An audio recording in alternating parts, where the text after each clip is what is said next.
Meus irmãos, eu quero os cumprimentar em nome do Senhor Jesus. Que a graça bendita do Senhor Jesus seja com cada um de nós aqui neste local, meus irmãos. Hoje, como foi dito aqui, a nossa primeira escola dominical do ano de 2025, o primeiro domingo de muitos que virão durante este ano, querendo o Senhor Deus nos abençoar para que os domingos sejam mesmo santificados, meus irmãos, a serviço do nosso Deus. Uma alegria rever os irmãos depois de tempo de festividade, de final de ano. Agradecemos os nossos queridos irmãos que nos visitam aqui nesta manhã. Escola dominical é momento de estudo da bendita palavra do Senhor, como a nossa irmã Efigênia disse aqui. É uma oportunidade que o Senhor Deus nos dá de crescimento espiritual. O estudo das Escrituras, a palavra da salvação, meus irmãos, é uma oportunidade para crescermos espiritualmente. Nós nos alimentamos fisicamente porque precisamos cuidar dos nossos corpos físicos, mas nós temos uma alma e esta alma tem que ser alimentada também, senão ela fica uma alma seca. E se você não alimentar a sua alma com aquilo que é espiritual, a sua alma não será fortalecida e aí a sua carne estará mais forte. E nós sabemos que se a nossa carne estiver mais forte, nós estaremos mais suscetíveis ao pecado. Então, a carne é fraca, mas o espírito tem que estar pronto e nós nos alimentamos com o estudo da palavra. Então, sejam todos bem-vindos, meus irmãos. O desafio deste ano é continuar a nossa exposição do livro de Jó. Ano passado, nós fizemos aqui o desafio com a igreja de estudar todo o livro de Jó, todo ele. São 42 capítulos.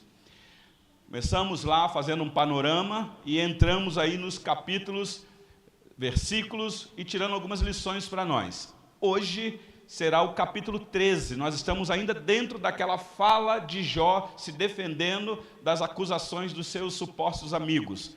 Então, se você tiver uma Bíblia, eu creio que tem, abre aí a sua Bíblia ou acompanhe a projeção, que será transmitido aí, do livro de Jó, capítulo 13.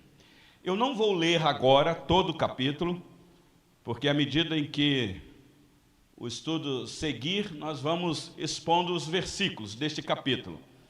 Eu só gostaria de relembrar os irmãos o que nós já vimos até aqui do estudo. Lembrando que em escola dominical você pode fazer perguntas, você pode levantar a sua mão, você pode dar a sua opinião, você pode concordar e você pode discordar. Nós estamos aqui para aprendermos juntos. Escola dominical, eu não estou aqui na frente na categoria de ser melhor do que ninguém. Eu apenas tive uma oportunidade de analisar o texto antes de vocês e agora expor o texto. Mas pode ser que no momento aqui você tenha uma luz na mente aí sobre o texto e pode contribuir, tá bom? Então, eu estimulo a vocês a participarem juntamente comigo do estudo. O livro de Jó, meus irmãos, tem uma tese a ser defendida. Primeiro por Satanás, na verdade, primeiro por Deus, óbvio, né? E segundo por Satanás. Mas vamos para a tese de Satanás. Qual é a tese de Satanás no livro de Jó? Alguém tem alguma ideia? Como é que é?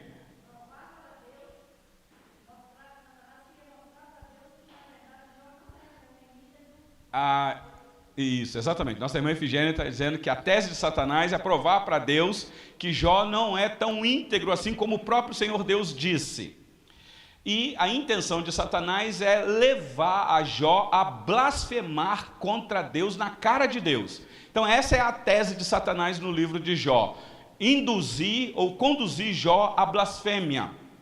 E o que é blasfêmia no livro de Jó? O que seria blasfêmia no livro de Jó? Eu já respondi essa pergunta para vocês aqui em outro estudo, só para refrescar a mente de vocês. O que seria Jó blasfemar contra Deus? Exatamente, nosso irmão Tiago disse lá, é Jó chegar a um ponto de dizer que Deus é maldito, ou amaldiçoar a Deus, ou dizer que Deus está sendo injusto com tudo aquilo que está acontecendo com ele. Humanamente falando, meus irmãos, eu, na minha limitação, quase que chego a essa conclusão, porque de fato não havia motivo mesmo de Deus ter feito o que fez com Jó. E se a gente for fazer uma análise horizontal, que injustiça.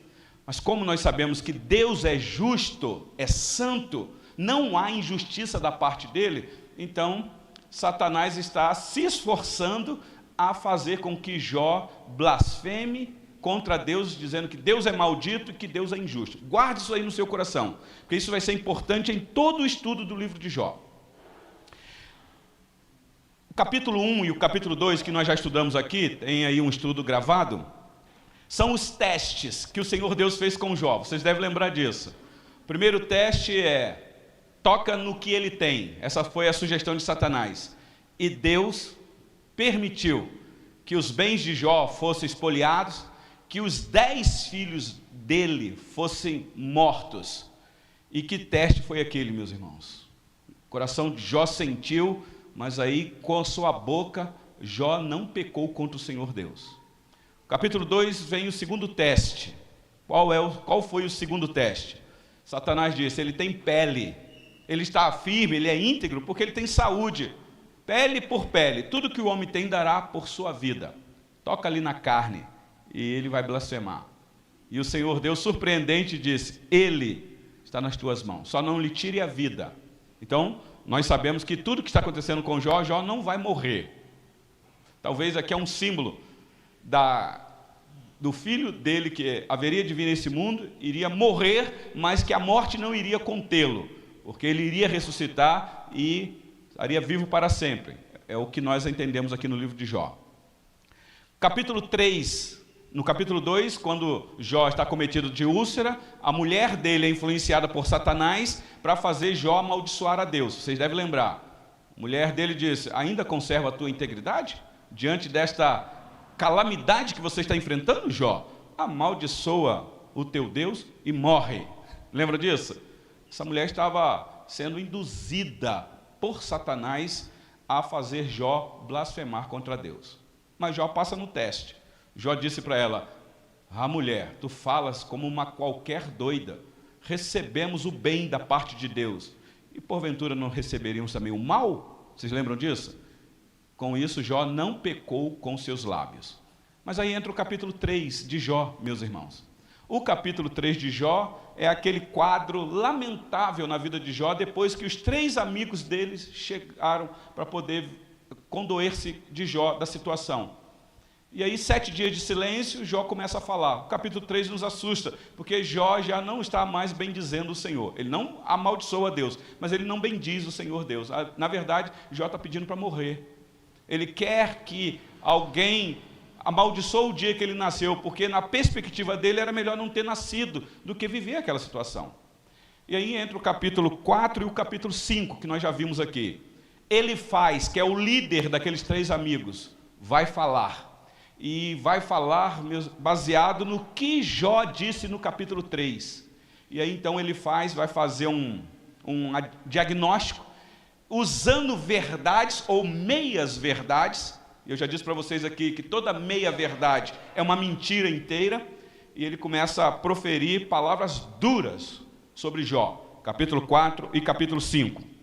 O capítulo 6 e o capítulo 7 é Jó se curvando diante das acusações de Elifaz. 2 capítulos o autor reservou das falas de Jó. Já estudamos aqui também, capítulo 6 e capítulo 7.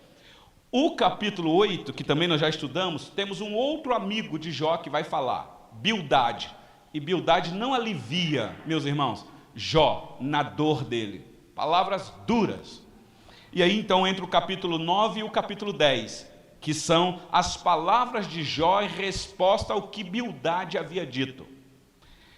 Capítulo 11, terceiro amigo de Jó que vai falar. Eu estou fazendo esse panorama aqui com vocês, rapidinho, para mostrar para vocês que o livro de Jó é isso daqui.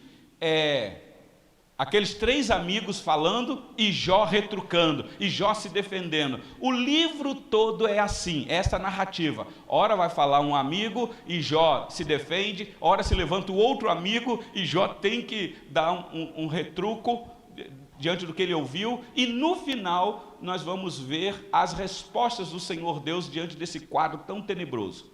Porque, contudo, Jó vai começar a questionar Deus.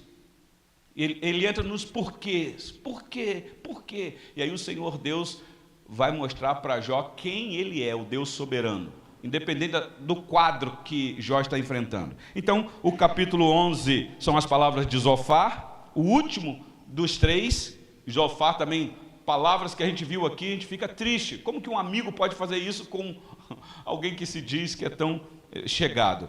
E o capítulo 12, 13 e 14 são as falas de Jó da sua defesa, porque ele vai dizer que ele sabe que ele não é perfeito, mas que ele vive uma integridade diante de Deus.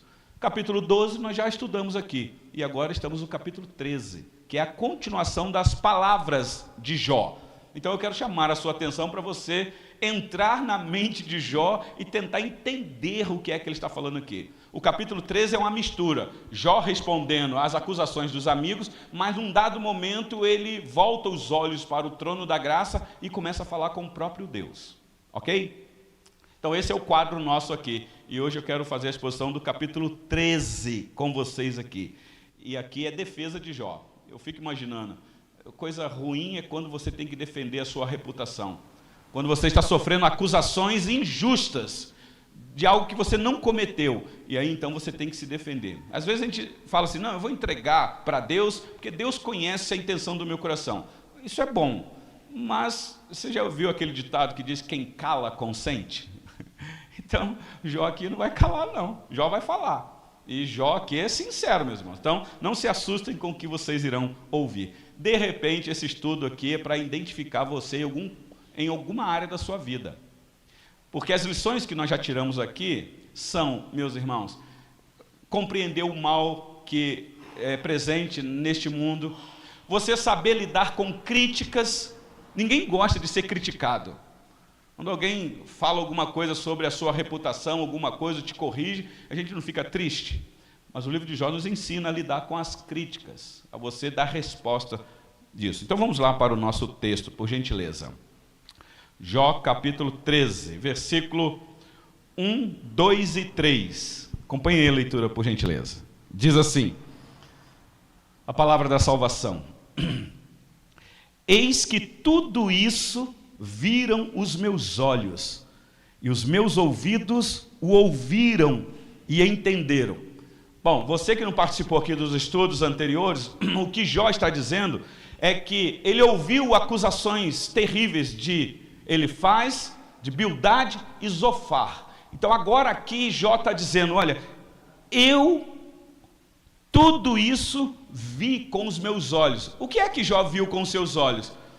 Quando os bandos vieram e roubaram os camelos, as ovelhas, os bens de Jó, ele viu quando os 10 filhos dele morreu. Isso tudo estava diante dos olhos de Jó, e os amigos colocaram nas costas de Jó que tudo isso que aconteceu é porque é culpa de Jó, porque ele se apresentava como um homem íntegro, reto e temente a Deus. Mas olha aí, Jó, a sua situação, olha o que está acontecendo com você. Você acha que você é tão íntegro assim? E aí então Jó vai dizer, sim, eis que tudo isso viram os meus olhos, e os meus ouvidos ouviram e entenderam. Bom, ô Jó, você entendeu o que aconteceu? Lembre-se, meus irmãos, que aqui Jó está acometido daquelas úlceras. Jó está no pó e na cinza. As emoções de Jó estão em frangalhos. Então, você tem que levar em consideração as palavras de Jó aqui, baseadas nesse quadro, que ele está enfrentando doença. E eu não sei se já aconteceu com alguns de vocês aqui, quando enfrenta a enfermidade, aí quando você começa a falar, você fala baseado naquelas emoções que você está vivendo. E Jó precisa de sensatez aqui, mas ele está respondendo às acusações. Vocês me mostraram tudo, eu quero dizer que eu sei disso tudo, meus olhos viram, e eu entendi. Versículo 2. Como vós o sabeis, também eu o sei, não vos sou inferior. Diácono, muito obrigado. Perceberam, meus irmãos? Nós tentamos responder para vocês aqui quem eram aqueles 3 amigos de Jó, que chegaram numa categoria de homens espirituais. Começaram a fazer uma análise da situação e começou a acusar Jó. E eles são, como é que eu vou dizer isso? Da parte de Deus, meus irmãos. Esses três, que é desconhecido para nós, ainda que a região foi mostrada aqui, são homens que eram para falar algo verdadeiro da parte de Deus, e eles até tentam falar, só que eles não sabem o que está acontecendo com Jó.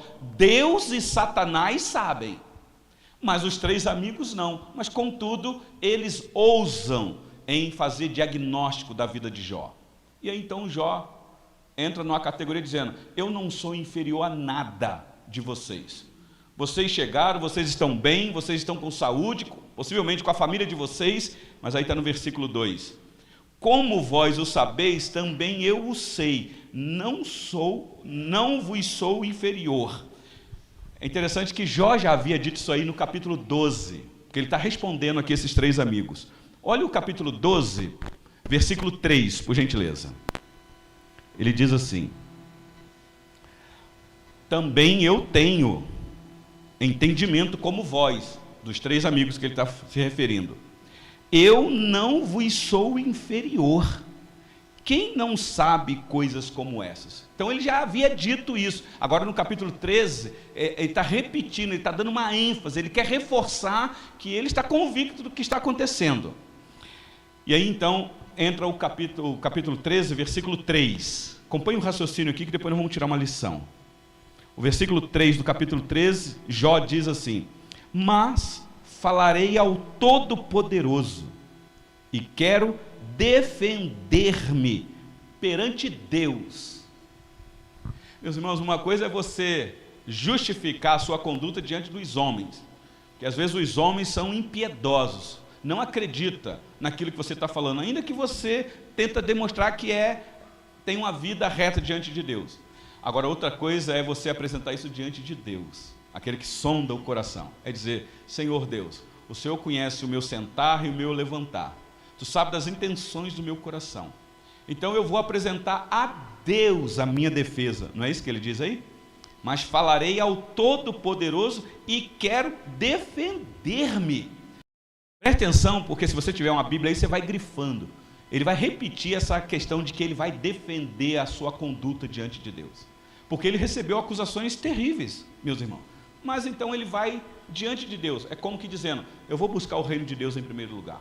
Eu vou entrar para o meu quarto, vou fechar a porta, vou orar secretamente, e aquele que vê secretamente vai me recompensar.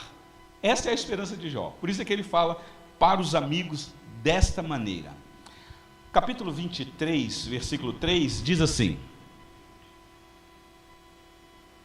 ah, se eu soubesse onde o poderia achar, então me chegaria ao seu tribunal. Nós vamos chegar lá no capítulo 23. É Jó nesse total desespero, porque ainda que ele quer falar com o Todo-Poderoso está em silêncio. Vocês devem lembrar disso. Ele lança suas queixas diante de Deus, mas não recebe nenhuma resposta de início da parte do Senhor Deus. E isso causa angústia em Jó, porque ele é íntegro. Meus irmãos, a pior coisa que tem é a nossa vida de oração, quando bate aquela sensação no nosso coração que nós estamos sozinhos. Você ora e nada. Você não sente que está falando com alguém. Se você estiver no seu quarto sozinho, parece que você está falando com as paredes. Não sei se vocês já tiveram essa sensação. E aí vem a dúvida: será que esse negócio de Deus é verdade? Será que Deus existe mesmo? Será que Ele está ouvindo a minha oração? Será que Ele é o Todo-Poderoso mesmo?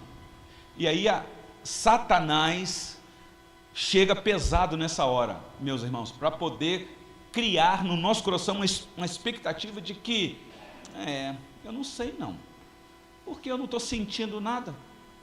Às vezes a gente quer sentir alguma coisa, né? Reverendo Augustus Nicodemos, tem uma frase aí na internet que colocaram, que ele disse assim: o maior desafio da espiritualidade deste nosso século é você servir a Deus sem vê-lo, sem sentir nada e tudo dando errado. Esse é o verdadeiro desafio da vida espiritual. É você não desistir, mesmo sem ver, sem sentir e muitas vezes aflições. Porque nós somos daqueles que gostamos de ver, sentir e ter uma resposta imediata. E não ter problema. E não enfrentar aflições. Mas Jó aqui, ele está buscando o Todo-Poderoso, mas ele chega a essa conclusão. Se eu soubesse onde eu poderia achar. Ué, Jó, você não é um homem íntegro? Você não é íntimo de Deus? Você não sabe onde achar? Ele diz, me chegaria ao seu tribunal. E você sabe que tribunal é para quê, né? É a linguagem de um justo juiz, para julgar a causa. Ainda no capítulo 31, versículo 35, olha o que Jó disse. Tomara eu tivesse quem me ouvisse, eis aqui a minha defesa assinada, que o Todo-Poderoso me responda, que o meu adversário escreva a sua acusação. Está vendo? Ele está querendo estar diante de um justo e reto juiz, num tribunal, para que então ele pudesse ter a sua defesa assinada lá e os seus acusadores estando lá apresentando o erro de Jó. Isso aqui é uma linguagem, meus irmãos, do final do tempo. Todos nós, segundo o apóstolo Paulo, iremos comparecer diante do tribunal de Deus. Vocês já imaginaram o que é isso? Uma vez me perguntaram, pastor, se nós fomos salvos, qual o objetivo de nós comparecermos diante do tribunal do Senhor Deus? Meus irmãos, é tão óbvio. Você que já é salvo em Cristo, você vai receber a martelada do justo e reto juiz, porque você tem um advogado que te defende, que não te acusa, e você irá ouvir, vinde, bendito de meu Pai. Experimenta ou se satisfaça, goze aquilo que está prometido para você. Que coisa maravilhosa. Diante do tribunal, em vez de você ser condenado, vai haver a sentença final de absolvição. Mas não esqueçam que tem os acusadores. Quem são os acusadores? Bom, no livro de Jó, é o adversário da igreja. Satanás, o diabo, o acusador dos filhos de Deus. Então escuta essa linguagem. Em vez de você ser condenado, vai haver a sentença final de absolvição. Jó 13. Quem são os acusadores? Versículo de número 4 agora. É o adversário da igreja. Meus irmãos, agora no versículo Satanás. 4 é que nós vamos entender o que Jó entendeu das palavras dos seus amigos. Olha o versículo 4. Vós, porém, besuntais a verdade com mentiras, e vós todos são médicos que não valem nada. Vai, Jó. Que isso? Jó entendeu que aquelas palavras dos três amigos tinham verdades ali. Só que aquelas verdades que eles falavam eram verdades misturadas, manchadas com a mentira. Que não valem então não era uma verdade nada. Limpa, vai, Jó. Pura, santa. E, meus irmãos, nós já vimos isso. Jó entendeu que aquelas palavras dos três amigos tinham verdades ali. Capítulo 5, só que aquelas verdades que eles falavam 17, eram verdades misturadas, manchadas com a mentira. Que não valem então não era uma verdade nada. Limpa, vai, Jó. Pura, que é o líder dos três amigos. E, meus irmãos, ele disse assim, Jó 17, entendeu 18, dos três amigos tinham verdades ali. Disciplina. Só correto. Não desprezes, pois, a disciplina do Todo-Poderoso. Quem falou isso daqui? Que não valem não era uma verdade nada. Limpa, olha o versículo 18, pura, que é o líder dos três amigos. Faz, ele disse assim, Jó entendeu, e ele dos três amigos, ele fere e as suas mãos curam. Você lê isso daqui e fala assim, é isso mesmo, é palavra de Deus isso daqui. Mas olha como que ele faz, está influenciado para falar isso daqui. Capítulo 4, versículo 12. Aqui está a influência por detrás das palavras de Elifaz. Isso aqui assusta a gente. Elifaz disse assim, uma palavra se me disse em segredo. Ele está dizendo que alguém falou uma palavra em segredo para ele. E os meus ouvidos perceberam um sussurro. Então alguém chegou e começou a falar no ouvidinho dele.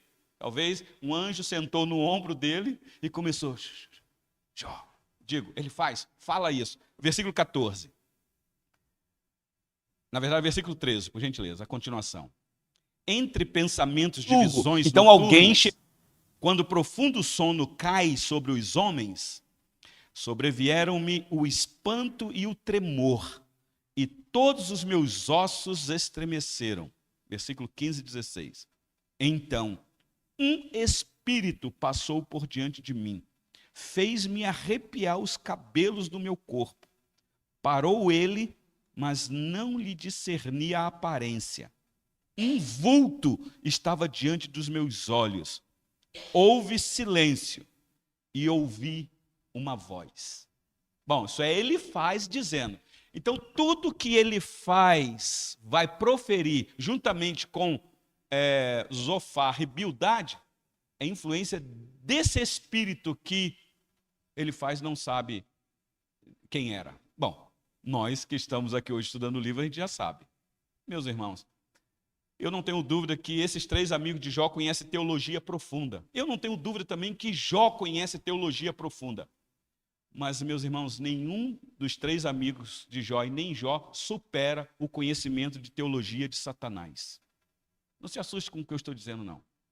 Não há nenhum homem na face da terra, por mais preparado e capacitado que seja teologicamente, que chega aos pés do conhecimento de teologia de Satanás. Ele conhece teologia profundamente. Dos demônios que creem e tremem. Exatamente, minha irmã Efigênia. Essa sabedoria é uma sabedoria demoníaca. E aí, então, vocês imaginem, agora, então, esse ser maligno que conhece teologia vai influenciar líderes que são teólogos para falar meias verdades teológicas. Por isso é que quando eu leio o capítulo 5, versículo 17, que são palavras de Elifaz, quando ele diz assim, bem-aventurado é o homem a quem Deus disciplina, não despreze, pois, a disciplina do Todo-Poderoso. Isso aqui é verdade porque no Novo Testamento isso daqui é ratificado. Mas, contudo, não esqueçam que o que Elifaz está dizendo, ele está falando da parte desse espírito que ele ficou assustado, que ele não sabe quem é. Então, olha o capítulo 13, o que Jó vai dizer disso. Capítulo 13, versículo 4. Jó diz assim, vós, Elifaz, Bildade, Zofar, porém, besuntais a verdade com mentiras. Ué, Jó, como é que você sabe isso? Significa a palavra besuntai, ou besuntar. Pode falar, Tiago.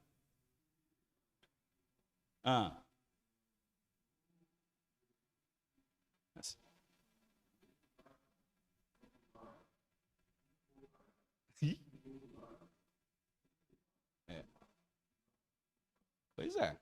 É isso que Jó chegou à conclusão. Ainda que vocês vieram falar verdade comigo, essa verdade não está pura, ela está manchada. Na linguagem lá que ele leu, lá eu não tenho nem coragem de repetir aqui. Vocês elameou a verdade. Meus irmãos, isso aqui é tão sério nos dias de hoje, quando nós temos aí grandes líderes usando da palavra de Deus. Você já viu aquele pregador que sobe no púlpito, abre a Bíblia, lê o texto e fecha a Bíblia? Quando ele fecha a Bíblia, o que é que ele está querendo dizer? Eu vou besuntar a verdade. E aí, é só você fazer a análise. Ainda que ele está falando da parte de Deus e citando versículo, falando verdades, mas misturada com mentira, dizendo aquilo que Deus não disse. Jeremias capítulo 23, versículo 31, o profeta diz assim, Jeremias 23, 31. Eis que eu sou contra esses profetas, diz o Senhor, que pregam a sua própria palavra e afirmam.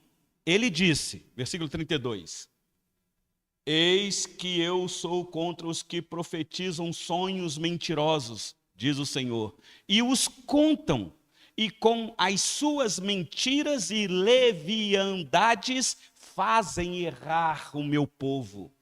Pois eu não os enviei, nem lhes dei ordem, e também proveito nenhum trouxeram a este povo, diz o Senhor. Deu para vocês entenderem mesmo?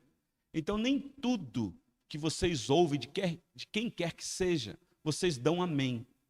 Por isso é que na maioria das igrejas de tradição reformada, você tem que ter uma Bíblia aberta para o pregador ler o texto e explicar o texto e aplicar o texto no final. Esse negócio de você pega um versículo, e de um versículo eu sei que dá para fazer um sermão de 1 hora, eu não tenho dúvida disso. Mas se você é fiel ao contexto daquele texto, Por isso é que o nosso estilo de pregação aqui, de ensino, é abrir o santo livro, meus irmãos, e ler e vocês acompanharem. Então, como que Jó chegou a essa conclusão? Voltando aí para Jó 13:4. Vós, porém, besuntais a verdade com mentiras. E vós todos são médicos, que não valem nada. Médico aqui não é que eles eram formados em medicina.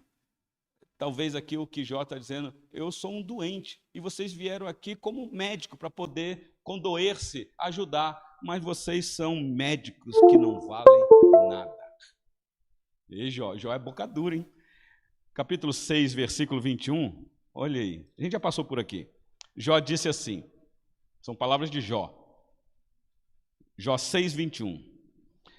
Assim também vós outros, sois nada para mim. Vede os meus males e vos espantais. Então Jó já havia dito isso. Essa atitude de vocês aí, para mim, não está acrescentando nada. Absolutamente nada. Na verdade, está me causando mal. Então, por isso que ele vai apresentar a sua defesa diante do Todo-Poderoso. Sois nada. Vamos continuar lá, versículo 5. Alguma pergunta até aqui, meus irmãos? Está dando para vocês acompanhar? Sim, minha irmã Gabriela.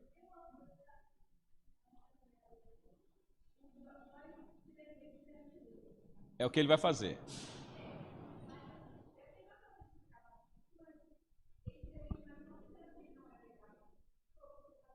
Sim, sim.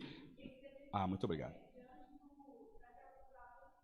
Isso, diante de tudo que está acontecendo com ele, porque chegaram à conclusão de que aquilo aconteceu porque era um pecado na vida de Jó. Sim. Exatamente. Nós precisamos de um advogado de defesa, não é isso? Pois é, então aí você já vai imaginando a quem Jó tipifica.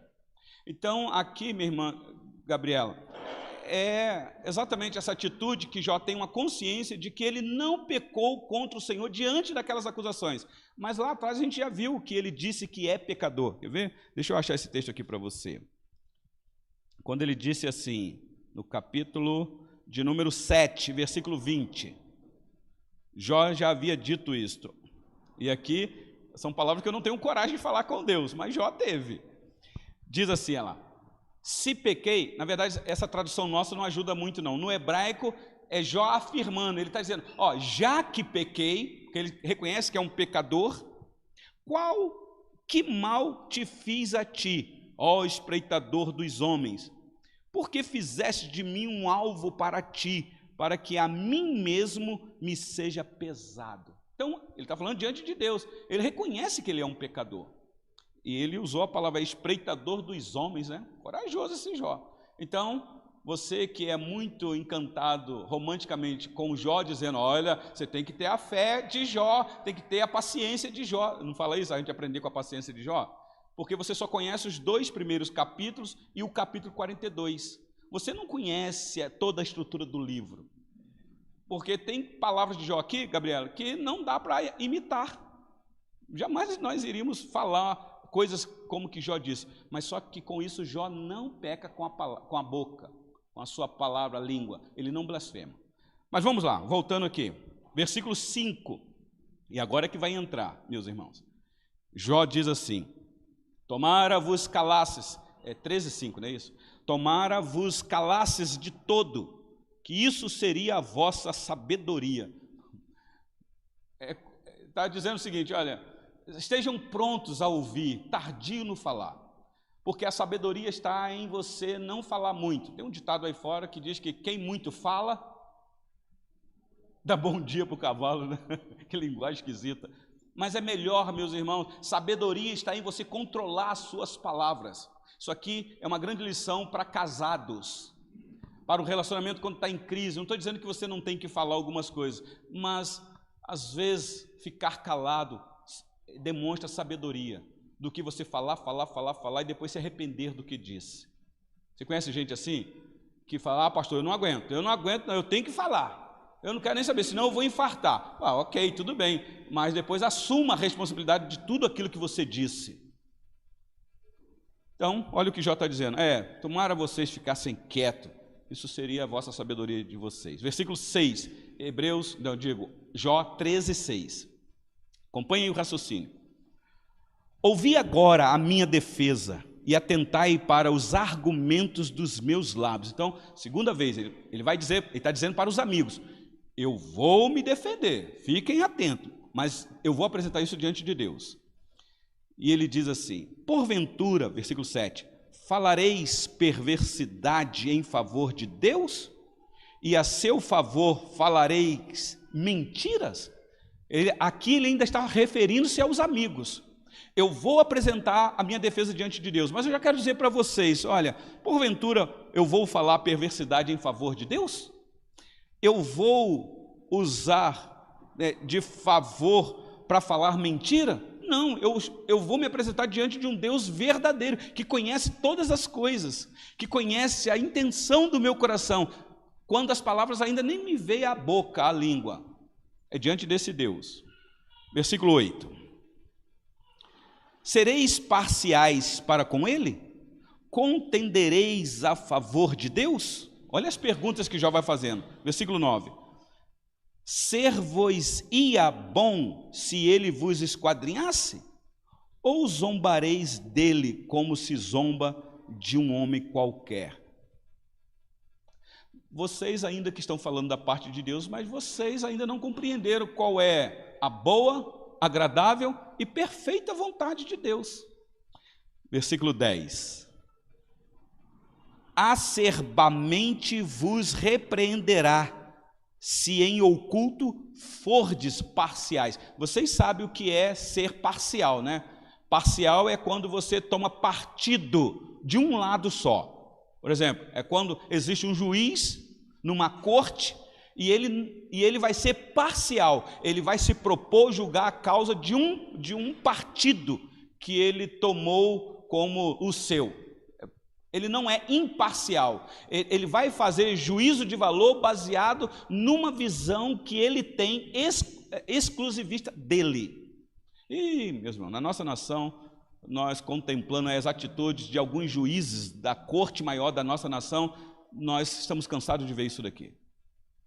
Que julgam, eles têm autoridade para julgar e o que eles dizem é lei mesmo, mas só que muitas vezes nós vimos isso daqui, juízes que são parciais, não são imparciais. Então Jó está falando aqui, versículo 11, acompanhe aí o raciocínio. Porventura não vos amedrontará a sua dignidade e não cairá sobre vós o seu terror? Não é possível que, sendo vocês da parte de Deus, vocês não vão tremer diante deste reto e justo juiz. Versículo 12. As vossas máximas são como provérbios de cinza, os vossos baluartes de barro. Como é que Jó chegou a essa conclusão? Meus irmãos, vocês sabem que o livro de Jó é um livro de sabedoria. Jó aqui simboliza uma sabedoria que vem do alto, só que Jó está sofrendo. Então ele faz uma análise das palavras dos amigos, e preste atenção porque a gente pensa assim, o que Jó está falando está botando os amigos deles no lugar que eles merecem. Mas aí vocês depois vão ver a partir do capítulo 15 que esses amigos aqui não deram nem ouvido o que Jó disse. Eles continuam com as acusações. Mas olha aí o versículo de número 13. Calai-vos perante mim, e falarei eu, e venha sobre mim o que vier. Olha, Gabi, aqui é que está o drama. Jó está dizendo, eu vou falar e vocês ficam quietos, calai-vos. E eu não estou preocupado se eu falar alguma coisa e vier alguma consequência disso. O que tiver que vir sobre mim, que venha. Mas eu vou falar, eu vou apresentar a Deus a minha defesa. Versículo 14. Tomarei a minha carne nos meus dentes e porei a vida na minha mão. Olha o caminho que Jó está trilhando aqui. Ele está dizendo isso aqui porque ele vai chegar diante de Deus, diante do trono, diante do tribunal. E a sensação dele aqui é uma linguagem monárquica, de que o rei está sentado no seu trono, com aquelas vestes reais, com um cajado na mão. E aí o súdito vai se apresentar diante deste rei. Só que ele não pode ir por ele mesmo, se o rei não lhe der a oportunidade de se aproximar. Mas ele sabe que esse rei tem poder de morte e de vida. E a sensação de Jó é: eu vou apresentar a Deus a minha defesa, mas eu sei quem eu sou, e se ele quiser me matar, que me mate. É mais ou menos isso. Na verdade, olha aí o versículo de número 15. Eis que me matará, já não tenho esperança, contudo, defenderei o meu procedimento. De novo, ele repete que ele quer se defender. Só que agora ele chega à conclusão dizendo o seguinte: eu sei que eu estou indo para o martírio, eu estou indo para a guilhotina, por assim dizer. Eu vou falar com Deus, mas eu sei que ele vai me matar. Meus irmãos, como é que Jó sabe que Deus vai matar ele? Jó não ouviu o que Deus disse para Satanás? Toca nele, mas não lhe tire a vida. Só que Jó está dizendo: mas se Deus quiser, ele me mata. E meus irmãos, aqui a gente já tem uma grande lição. Nós que estamos aqui na manhã desse dia, vivos, fisicamente e espiritualmente, meus irmãos, a vida está nas mãos de quem? Por que é que você acordou hoje pela manhã? Você só acordou porque esse Deus é misericordioso. Ele espera de você que nos teus lábios, e aí Jó vai falar isso aqui para frente, possam haver palavras de verdade. Lembra do Salmo 19, o último versículo? Que as palavras dos meus lábios e o meditar do meu coração sejam agradáveis na tua presença, Senhor, rocha minha e redentor meu. E Jó tem essa convicção: eu vou me apresentar a Deus, mas eu sei que ele vai me matar. Mas contudo, eu vou apresentar minha defesa. E nós sabemos que Deus não vai matar Jó coisa nenhuma, mas Jó tem essa sensação. Versículo de número 16. Não, na verdade, deixa eu ler o capítulo 27, versículo 5. Palavras de Jó, novamente. Isso, Jó 27, 5. Longe de mim que eu vos dê razão, até que eu expire, nunca afastarei de mim a minha integridade. Isso aqui é coisa diante de Deus. Jó tinha uma convicção de integridade. Os amigos não tinham, mas Deus sabe que Jó é íntegro. Então, olha o que ele vai dizer: eu vou apresentar diante de Deus. Agora, eu sei que ele é justo. Sim, minha irmã Lorena.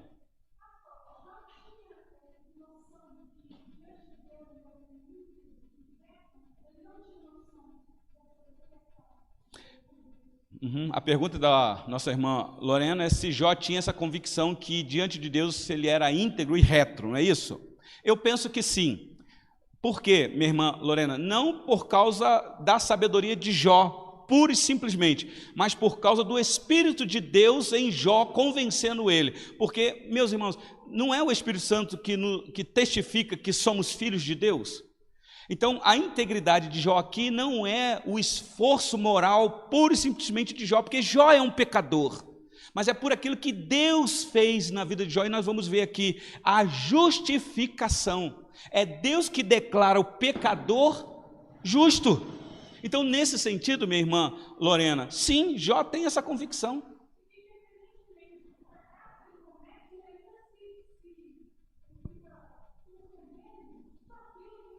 Sim.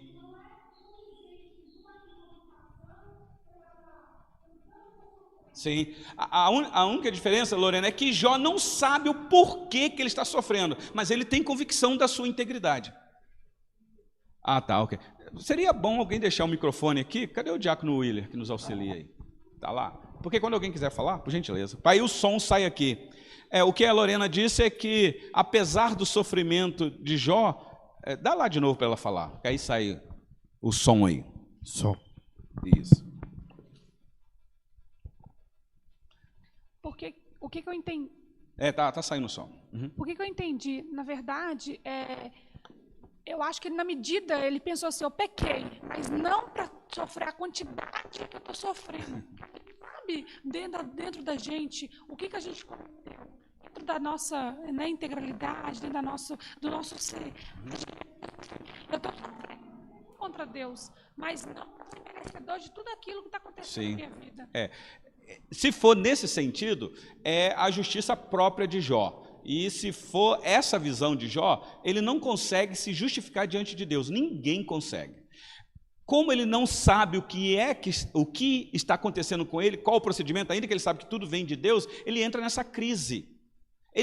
Lembra que ele vai se apresentar diante de Deus aqui, mas Jó está tomado de úlceras malignas, doenças terríveis que está levando ele à morte. Mas, contudo, no sofrimento ele não desiste de Deus. Talvez aqui essa é a outra lição para nós. Que na dor, seja ela a intensidade que for, não desistir de buscar a face do Senhor Deus. Então, Lorena, deixa eu continuar aqui, que aí você vai ver que essa sua pergunta vai fazer sentido com o que Jó disse aqui. Versículo 16 e 17, de Jó 13. Deram o relógio aqui para eu acompanhar? Ok, tem um tempo. Diz assim a palavra do Senhor, versículo 16 e 17. Também isto será a minha salvação, o fato de o ímpio não vir perante ele. Atentai para as minhas razões e dai ouvidos à minha exposição. Ele vai fazer uma exposição de um assunto.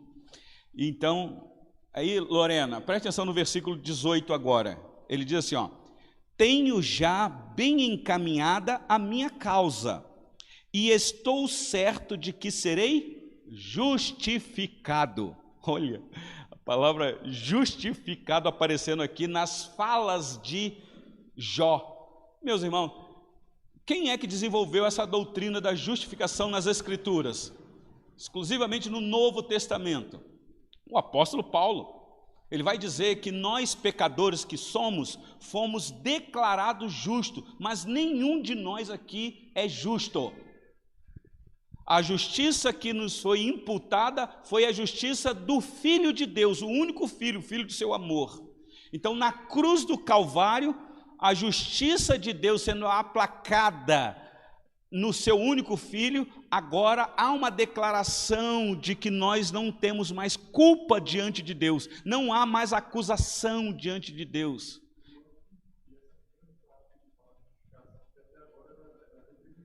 Exatamente. E a palavra justificação, meus irmãos, essa é uma doutrina elementar da nossa tradição reformada. Se você não compreender o que é justificação, você não vai compreender a fé cristã. Quem ousa em falar para nós aqui o que é justificação? Ainda que eu já dei aqui algumas sentenças. O que vocês entendem por justificação?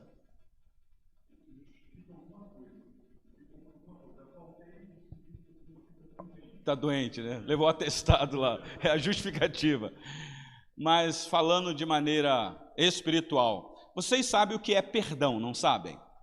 O que é perdão? Perdão é você perdoar uma ofensa que alguém praticou com você.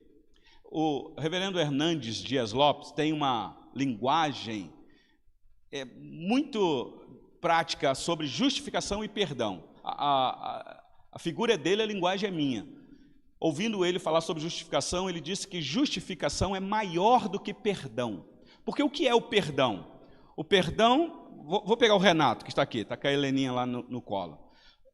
Essa é a linguagem do reverendo Hernandes Dias Lopes. Ele diz que perdão é o seguinte: suponha que o Renato me deve aí 1 milhão de euros. Tá lá em cima, no alto, né? É o dólar, muito bem, 1 milhão de dólar. Pois é, ele já disse lá, e ele não tem como me... ele não tem como me pagar, mas ele me deve 1 milhão de dólares. E mais, ele me deve e está quebrado, está falido. Mas aí então eu vou usar de bondade com ele, eu vou perdoar a dívida dele. Eu vou chegar para o Renato e dizer: Renato, você me deve 1 milhão de dólares, mas você não tem condições de me pagar, então anistia, você não me deve mais nada. É como que dizendo, ó, eu auto me pago com o que você me deve. Eu resolvi todo o problema de Renato? A irmã Efigênia. Bom, isso é perdão. Ó, agora você se vira, você não me deve mais nada, agora toca o barco. Só que ele está falido, ele está quebrado, ele não tem recurso para poder se autossustentar. Então aí entra a justificação. É quando então eu faço um DOC na conta dele. Acho que ainda fala isso, né? É o Pix, é isso aí, é Pix. E eu falo: Renato, eu fiz um Pix para sua conta de mais 1 milhão de dólares, para você se estruturar e tocar o barco e cuidar da sua família. Meus irmãos, isto é justificação. O que aconteceu na cruz não foi simplesmente perdão. Deus perdoou todos os nossos pecados, passado, presente e futuro na cruz, é fato. Mas se fosse só isso, nós não poderíamos cultuar a Deus, nós não poderíamos orar ao Senhor Deus, não poderíamos louvar o Senhor Deus, porque nós não teríamos nada para oferecer para o Senhor Deus, estaríamos falidos. E aí então o que é que o Senhor Deus fez na cruz? Além de perdoar os nossos pecados, Ele imputou a justiça de Cristo na nossa vida, como que fazendo um pix para a nossa conta, na nossa vida, dizendo, agora você pode se aproximar do trono da graça, porque você quando louvar, você vai louvar para adorar o Senhor Deus por aquilo que Ele te deu. Meus irmãos, justificação, se você entender, isso acaba com qualquer arrogância dentro da igreja, de alguém achar que é alguma coisa, porque tem dom, tem vocação, tem não sei o quê. Isso é graça da parte de Deus. Justificação é isso, meus irmãos. A fé é um dom. Nenhum de nós somos justos por conta da nossa própria justiça, porque segundo Isaías, capítulo 46, versículo alguma coisa, se eu não me engano, depois pesquisa aí para mim, o profeta diz que toda a nossa justiça são como trapos da imundície. Então, olha o que Jó está dizendo aí no versículo 18. De onde Jó tirou essa ideia? Jó 13, 18. Tenho já bem encaminhada minha causa, e estou certo de que serei justificado, serei declarado justo. Porque eu sei quem é o meu Deus, eu sei em quem tenho crido. Vamos rápido lá, que a hora avançou aqui. Versículo 19, diz assim, quem há que possa contender comigo? Neste caso, eu me calaria e renderia o espírito. Preste atenção que agora ele está falando com Deus, não mais com os amigos, vamos fazendo referência aos amigos. Agora ele está diante de Deus, ele diz assim, concede-me duas coisas, ou somente duas coisas, então me não contenderei do teu, e não me esconderei do teu rosto. Está falando com Deus. Ele vai pedir duas coisas aqui, mas quando eu leio o versículo de número 21 e 22, não são apenas duas coisas, são 4 coisas que ele pede. Olha o versículo 21. Alivia a tua mão sobre mim. Esse é o primeiro pedido. Tudo aquilo que ele está sentindo é como que fosse o peso da mão de Deus sobre ele. É como que um filho dizendo, ai pai, já está bom, eu não estou aguentando mais, se o senhor apertar um pouco mais, ou descer mais a mão um pouquinho, eu vou esmorecer, eu não vou aguentar. Então esse é o meu pedido diante do Senhor, alivia a tua mão sobre mim. O Salmo 39, versículo 10, o salmista disse assim, 39, 10, tira de sobre mim o teu flagelo, pelo golpe da tua mão estou consumido. Então sempre há essa sensação no servo de Deus, quando está passando por alguma coisa, ele sentir que a mão de Deus está pesando sobre ele. E Jó então, esse é o primeiro pedido, volta lá para Jó 13, 21. O segundo pedido é este, e não me espante o teu terror, é um outro pedido, alivia a tua mão e não me espante o teu terror, porque ainda que o Senhor é um Deus justo, mas o Senhor é um Deus misericordioso. Versículo 22. Interpela-me e te responderei, ou deixa-me falar e tu me responderás. Então nós temos aqui, ele disse no versículo 20 que concede-me somente duas coisas, mas ele faz 4 pedidos. Pedido de aliviar a mão, de não sentir o terror diante de Deus, de interpelar e ele deixar ele falar. Talvez o que Jó disse aqui, ele dividiu essas 4 em 2 grandes blocos. É como que dizendo assim, alivia a tua mão sobre mim para que eu não sofra o terror. Talvez essa seria a primeira coisa que ele pediu. E a segunda seria, olha, interpela-me e me deixa falar. Eu sei que eu só posso falar se o Senhor me autorizar. Aqui, meus irmãos, é uma linguagem monárquica. Vocês sabem que o rei só escuta o súdito se o rei autorizar o súdito falar. Se o rei não autorizar, você não pode falar nada. Aliás, se você falar, aquilo que você está falando será contra ti. Já viram alguém quando é preso? Você fica calado, porque tudo que você falar será levado para o tribunal contra você mesmo. Olha a convicção de Jó aqui. É uma linguagem jurídica aqui, meus irmãos. Versículo de número 25. É 25? Não. 23. Vamos lá rapidinho, que eu tenho 5 minutos aqui para concluir. Quantas culpas e pecado tenho eu? Notifica-me a minha transgressão e o meu pecado. Meus irmãos, olha a ousadia de Jó. Diante de Deus, ele está pedindo, notifica aí o meu pecado. Lembrando aqui que é o pecado que os amigos acusaram ele. Porque se fosse pecado herdado do Éden, meus irmãos, quem é que pode chegar diante de Deus e dizer, joga na minha cara os meus pecados? Você acha que você é justo na terra? Quem aqui, meus irmãos, não é pecador? Eu poderia perguntar assim, vocês se consideram pecadores? Eu creio que todos vocês sensatamente iam levantar a mão e falar assim, sim, eu me considero um pecador. Bom, você afirmar que é um pecador e reconhecer o quanto é pecador, há uma distância. Porque nós pecamos, meus irmãos, muito mais do que nós imaginamos.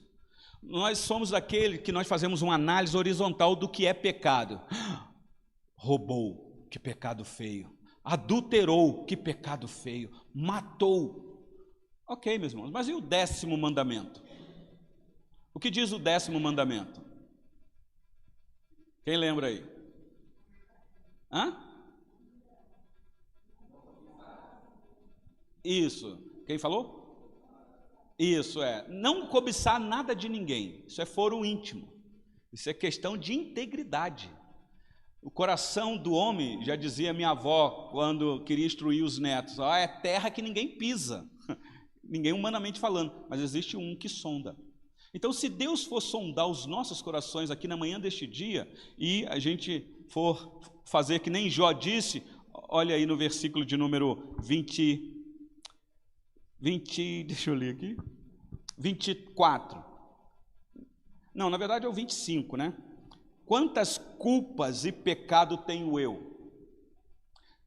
Você já fez esse balanço na sua vida? Quantos pecados você já cometeu? E quantas culpas você tem diante de Deus? Só no dia de ontem, você tem noção do quanto você pecou no dia de ontem? Não, pastor, ontem eu vivi numa boa, tranquilo, estava me preparando, era o sábado, a preparação para o domingo. Meus irmãos, a gente peca muito mais do que a gente pensa. Os nossos pensamentos nos dominam. Nós somos pegos pensando em coisas que nós nem estávamos pensando em pensar. Não sei se dá para explicar isso daí. Por isso é que o salmista diz, Senhor, absolve-me das minhas culpas ocultas, porque está lá no coração, de vez em quando ela vem à tona. Mas olha aí a conclusão da palavra de Jó aqui, deste capítulo, versículo de número 24 até o versículo 28.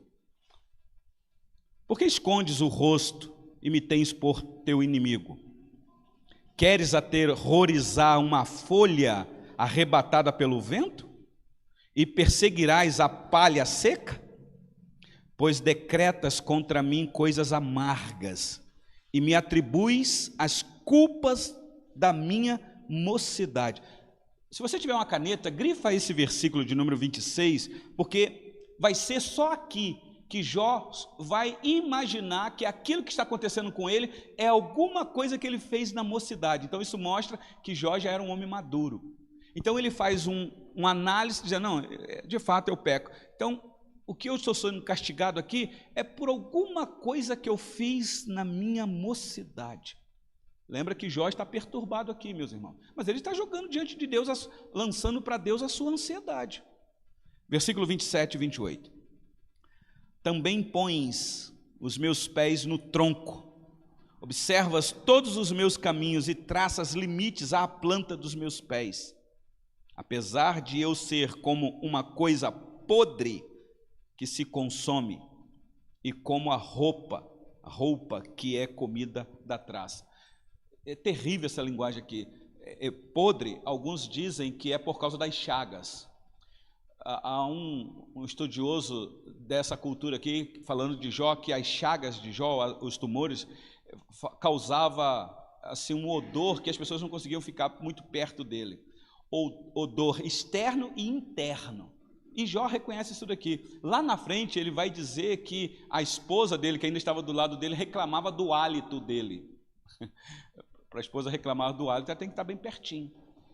Tudo por conta disso que ele está vivendo aqui. Então, lembrando que ele está diante de Deus, lançando para o Senhor Deus as suas queixas. E aí, o capítulo 14, semana que vem, se o Senhor Deus nos permitir, nós vamos concluir essas palavras de Jó, quando ele vai dizer que o que é o homem? O homem não é nada, é vaidade. Hoje ele existe e amanhã já era. Ele nasceu, ele está vivendo aqui, mas esse mundo é um mundo de morte, de doença. Ninguém vai ficar aqui e os dias correm rápido demais. É o capítulo 14, que ele vai dizer, quem é ele diante desse Deus tão grandioso? Bom, meus irmãos, agora eu só quero concluir, que a hora estourou ali. Eu sei que você que está hoje pela primeira vez acompanhando aqui as falas de Jó, não acompanhou aí todo o enredo desde o capítulo 1, mas aqui nós temos um contexto. O contexto é, meus irmãos, Deus, que conhece o coração de Jó, que sabe das intenções das palavras de Jó, ainda que Jó está falando de uma forma tão dura diante de Deus, mas em momento nenhum ele está desrespeitando Deus, porque ele sabe em quem ele crê. E mais, meus irmãos, quando o Senhor Deus, na conclusão deste livro, vai falar das palavras de Jó, ele vai dizer que ele se agradou das palavras de Jó. Mas quanto ao dos 3 amigos, esses 3 aí, diante do Senhor Deus, provocou ira. Sempre a irmã Efigênia diz que eu dou um spoiler, né? Mas eu concluo então com o capítulo 42, versículo 7. Olha aí, por gentileza. Jó 42, 7.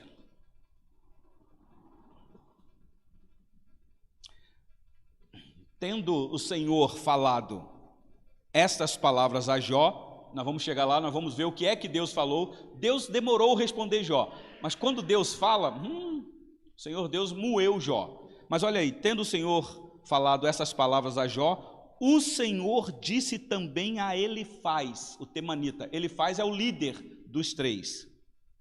A minha ira se acendeu contra ti e contra os teus 2 amigos, porque não dissestes de mim o que era reto, como o meu servo Jó. Então, o que Jó disse diante de Deus foi coisa reta.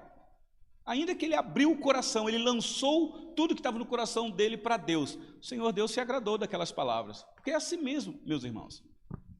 O Deus que nós servimos é um Deus que perdoa, não somente uma vez, mas 70 vezes 7 no dia. Você já pararam para pensar nisso? Por isso é que ele exige de nós a mesma atitude. Então, agora, os amigos de Jó, esses aí, não agradaram o Senhor Deus, ainda que falando verdades da parte de Deus. Então, como é que está o teu coração nesta manhã? O que esse texto tem a ver com você? Como é que você lida com as críticas? Como é que está a sua vida espiritual? Você ainda tem força para orar? Meus irmãos, nós estamos aí entrando na Semana Nacional de Oração. Toda a primeira semana que se segue, o primeiro domingo em diante, é de oração das igrejas, exclusivamente presbiterianas. Essa semana toda, muitos irmãos estarão orando todos os dias, e não só orando, mas alguns até jejuando. E a questão é, como é que está a sua vida de oração?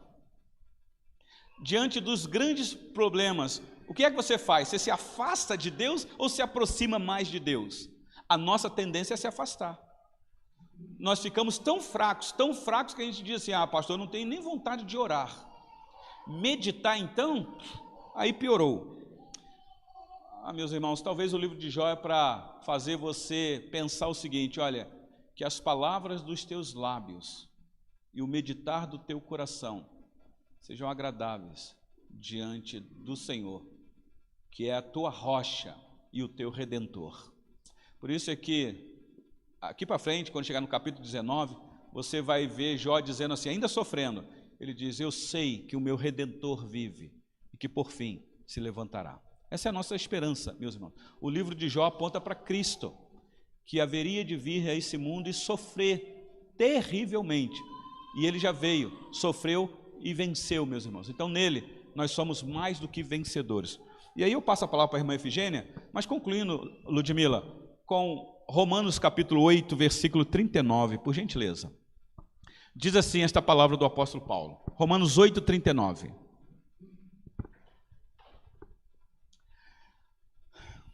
Nem a altura, nem a profundidade, nem qualquer outra criatura poderá separar-nos do amor de Deus que está em Cristo Jesus, nosso Senhor. Nem Satanás, porque aquele que está nas mãos do Senhor Deus, ele está seguro e ninguém as arrebatará.